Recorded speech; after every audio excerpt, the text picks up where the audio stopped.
গা ধোৱাৰ সময়ত মানে আপুনি গাত যেতিয়া পানী ঢালে তেতিয়া বাৰু আপোনাৰ প্ৰস্ৰাৱ লাগে নেকি?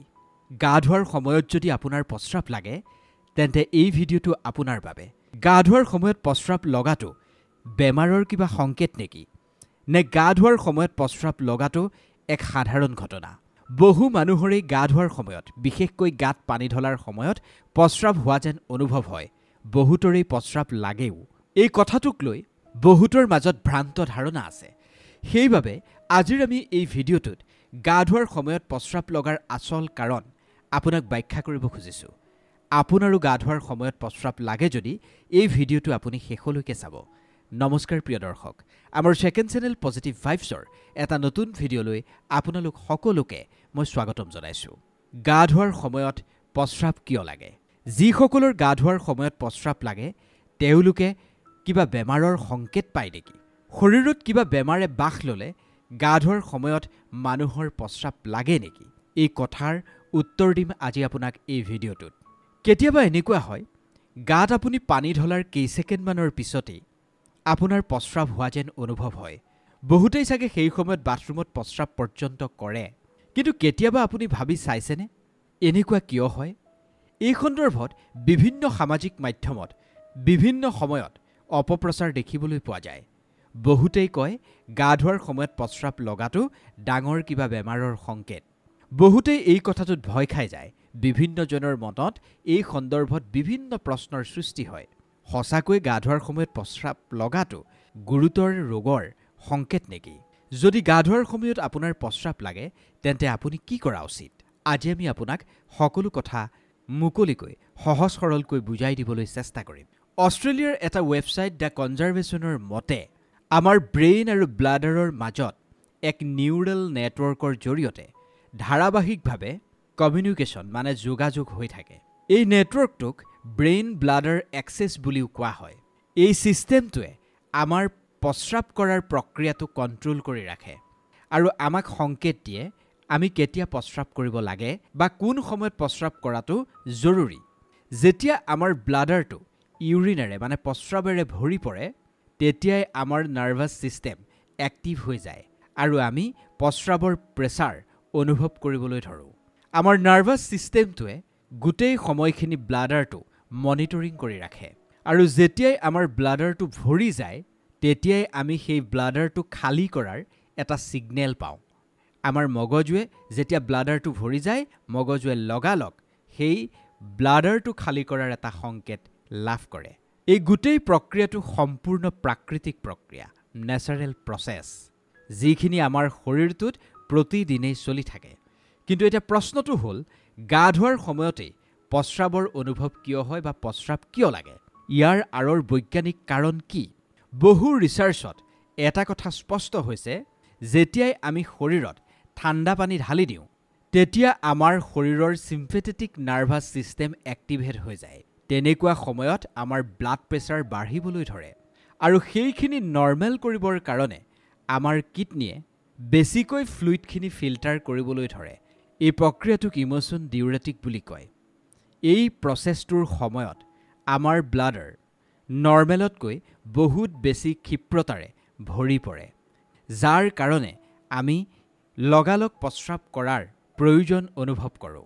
আচল কথাটো হ'ল, এয়া কেৱল ঠাণ্ডা পানীৰ ক্ষেত্ৰতেই নহয়, বৰঞ্চ কুহুমীয়া পানীও যেতিয়া আমি গা ধোৱাৰ সময়ত শৰীৰত ঢালোঁ তেতিয়াও সেইখিনি হ'ব পাৰে।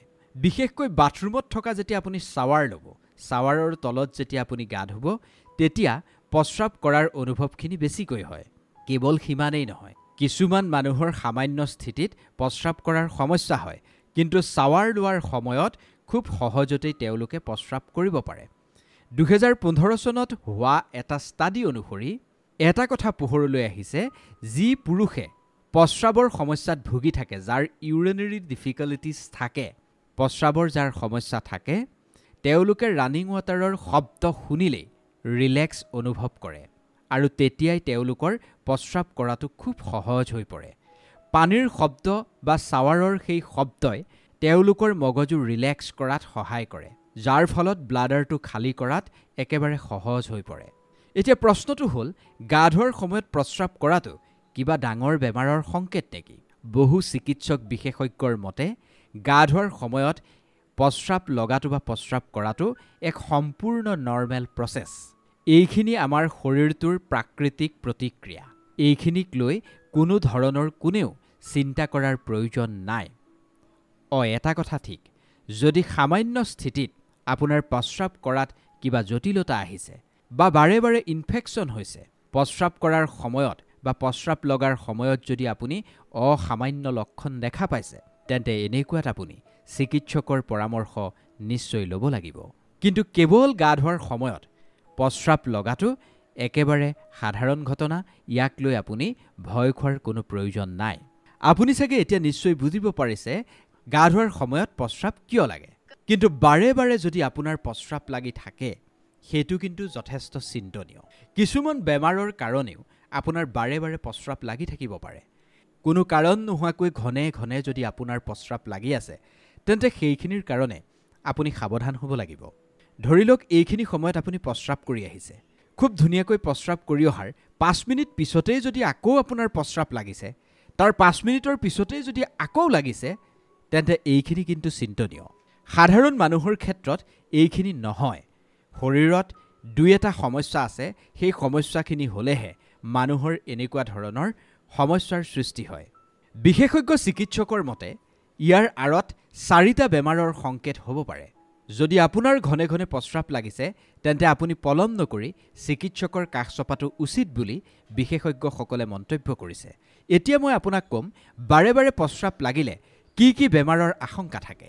প্ৰথমটো সংকেত হৈছে ডায়েবেটিছ, অৰ্থাৎ আপোনাৰ ছুগাৰৰ তাৰতম্য হ'ব পাৰে। সেইকাৰণেও আপোনাৰ ঘনে ঘনে প্ৰস্ৰাৱ লাগিব পাৰে। ডায়েবেটিছৰ টাইপ 1 আৰু টাইপ 2 এই দুয়োটাৰ ক্ষেত্ৰতেই বাৰে বাৰে প্ৰস্ৰাৱ লাগিব পাৰে। যদি ব্লাড ছুগাৰৰ লেভেল ধাৰাবাহিকভাৱে বাঢ়ি গৈ আছে, তেন্তে আপোনাৰ বাৰে বাৰে প্ৰস্ৰাৱ লাগিব পাৰে। যেতিয়া ছুগাৰ লেভেল কণ্টিনিউৱাছলি ইনক্ৰিজ হৈ গৈ থাকিব, তেতিয়া কিডনীয়ে এক্সট্ৰা গ্লুক'জ ফিল্টাৰ কৰাৰ ক্ষেত্ৰত সমস্যাত পৰে, যাৰ কাৰণে ইউৰিনখিনি বাহিৰলৈ উলিওৱাৰ ক্ষেত্ৰত কিডনীয়ে বহুত বেছি সময়লৈকে কাম কৰিব লাগে। এনেকুৱা স্থিতিত ইউৰিনৰ মাত্ৰা যথেষ্ট বাঢ়ি যায় আৰু বাৰে বাৰে মানুহজনে প্ৰস্ৰাৱ লগা যেন অনুভৱ কৰে। বাৰে বাৰে প্ৰস্ৰাৱ লগাটো আচলতে মধুমেহৰ প্ৰথমটো লক্ষণ। যদি আপোনাৰ বাৰে বাৰে প্ৰস্ৰাৱ লাগিছে, ছুগাৰৰ সমস্যা নহ'লেও সেয়া মূত্ৰাশয়ৰ সংক্ৰমণ হ'ব পাৰে, অৰ্থাৎ ইনফেকশ্যনৰ কাৰণেও আপোনাৰ বাৰে বাৰে প্ৰস্ৰাৱ লাগিব পাৰে। UTIৰ সমস্যাৰ কাৰণে বাৰে বাৰে প্ৰস্ৰাৱ লাগে। UTI অৰ্থাৎ মূত্ৰাশয়। যদি আপোনাৰ তেনেকুৱা কিবা হৈছে, তেন্তে আপুনি চিকিৎসকৰ কাষ চপাটোৱেই উত্তম হ'ব। যেতিয়া বেক্টেৰিয়াই ইউৰিন ট্ৰেকত প্ৰৱেশ কৰে, তেতিয়াই জ্বলন পোৰণ আৰম্ভ হয় আৰু লগে লগে ইউৰিনৰ ফ্ৰিকুৱেঞ্চি বাঢ়ি যায়। পুৰুষৰ প্ৰষ্টেট গ্ৰন্থি বাঢ়ি আহিলেও বাৰে বাৰে প্ৰস্ৰাৱ হ'ব পাৰে। যেতিয়াই প্ৰষ্টেট গ্ৰন্থি বাঢ়ি যায়, তেতিয়াই সেইখিনিয়ে ইউৰিন ট্ৰেকৰ ওপৰত প্ৰেছাৰ দিব পাৰে। তেনে ক্ষেত্ৰত আপোনাৰ বাৰে বাৰে প্ৰস্ৰাৱৰ সমস্যা হ'ব পাৰে। অভাৰ এক্টিভ ব্লাডাৰৰ কাৰণেও আপোনাৰ বাৰে বাৰে প্ৰস্ৰাৱ হ'ব পাৰে। এইখিনি কণ্ট্ৰোল কৰাটো খুবেই জৰুৰী। অৱশ্যে এইখিনি কণ্ট্ৰোল কৰাটো যথেষ্ট চেলেঞ্জিঙো হয়। যদি আপুনিও বাৰে বাৰে প্ৰস্ৰাৱ হোৱা যেন অনুভৱ কৰিছে বা আপোনাৰ যদি বাৰে বাৰে প্ৰস্ৰাৱ হৈছে, তেন্তে পলম নকৰি আপুনি চিকিৎসকৰ কাষ চপাটোৱেই উত্তম হ'ব। কাৰণ বাৰে বাৰে প্ৰস্ৰাৱ এজন সাধাৰণ মানুহৰ কেতিয়াও নালাগে। যদি আপোনাৰ ৰাতি বাৰে বাৰে প্ৰস্ৰাৱ লাগিছে, তেনে ক্ষেত্ৰত আপুনি সাৱধান হোৱাটো দৰকাৰ। ৰাতি বাৰে বাৰে প্ৰস্ৰাৱ লগা মানে আপুনি কি সংকেত পাব, সেইখিনিৰ বিষয়েও আপোনাক এই ভিডিঅ'টোৰ জৰিয়তে কিছু কথা জনাই থ'ব বিচাৰিছোঁ। কেতিয়াবা বেছিকৈ চাহ কফি সেৱনৰ ফলতো ৰাতি বাৰে বাৰে প্ৰস্ৰাৱ লাগে। মাত্ৰাধিক এলকহল সেৱনৰ কাৰণেও প্ৰস্ৰাৱ অনুভৱ হয় ৰাতিৰ ভাগত। শোৱাৰ পূৰ্বে যদি আপুনি বহুত বেছি পৰিমাণৰ পানী সেৱন কৰিছে, তেতিয়াও আপোনাৰ ৰাতি বাৰে বাৰে প্ৰস্ৰাৱ লাগিব পাৰে। গতিকে আপোনাৰ যদি বাৰে বাৰে প্ৰস্ৰাৱ লাগে, আপুনি নিজেই নিৰ্ধাৰণ কৰি ল'ব লাগিব কি কাৰণে আপোনাৰ বাৰে বাৰে প্ৰস্ৰাৱ লাগিছে। ধৰি লওক আজি শোৱাৰ পূৰ্বে আপুনি 1 লিটাৰ পানী সেৱন কৰিছে। তেনে ক্ষেত্ৰত আপোনাৰতো টোপনি ক্ষতি হ'বই, বাৰে বাৰে প্ৰস্ৰাৱ আপোনাৰ লাগিবই। কিন্তু তেনেকুৱা নোহোৱাৰ পিছতো আপোনাৰ যদি বাৰে বাৰে প্ৰস্ৰাৱ লাগি আছে, তেন্তে তেতিয়া আপুনি চিকিৎসকৰ কাষ চপাটো জৰুৰী। আচলতে যেতিয়াই আমাৰ বয়স বাঢ়ি গৈ থাকে, তেতিয়াই আমাৰ বডিৰ যিবোৰ নেচাৰেল ফাংচনছ থাকে, সেইবোৰ চেঞ্জেছ হ'বলৈ আৰম্ভ কৰে। আৰু ব্লাডাৰত ইউৰিনখিনি হোল্ড কৰাৰ যি কেপাচিটি সেইখিনিও কমি অহা আৰম্ভ কৰে, যাৰ কাৰণে মানুহে বাৰে বাৰে প্ৰস্ৰাৱ কৰিবলগীয়া হয়। বাৰে বাৰে যদি আপোনাৰ প্ৰস্ৰাৱৰ সমস্যা হৈ আছে, দুই এটা আপোনাক সৰু টিপছ দিছোঁ, সেই টিপছকেইটা আপুনি গ্ৰহণ কৰিব পাৰে। ৰাতি যদি বাৰে বাৰে প্ৰস্ৰাৱৰ সমস্যাই আপোনাক টোপনি ভাঙি আছে, খেলিমেলি কৰি আছে, তেন্তে ৰাতি শোৱাৰ 2-3 ঘণ্টাৰ পূৰ্বে আপুনি হেভি ফুড খোৱাৰ পৰা বিৰত থাকক। ইয়াৰ অৰ্থ এইটো নহয় যে আপুনি পিয়াহত শুব। আপুনি পানী খাওক, কিন্তু খোৱাৰ পূৰ্বে লগে লগে যদি আপুনি 1 লিটাৰ পানী সেৱন কৰে, তেন্তে সেই পানীখিনি ওলাবলৈ আপুনিতো প্ৰস্ৰাৱ কৰিবই লাগিব। পানী আপুনি খাব লাগিব, কিন্তু সামান্য পৰিমাণৰ পানী খাব, ঘনে ঘনে খাব। একেলগে আপুনি যদি বহুত পানী সেৱন কৰি দিয়ে, তেন্তে তাৰ পৰিণাম আপুনি ৰাতি ভুগিবই লাগিব। ইয়াৰ উপৰিও আপুনি চাহ, কফি বা এলকহলৰ পৰা ৰাতি দূৰত্ব বজাই ৰাখিব লাগিব। এইবোৰ খোৱাৰ পিছত প্ৰস্ৰাৱৰ অনুভৱ বহুত বেছিকৈ হয়।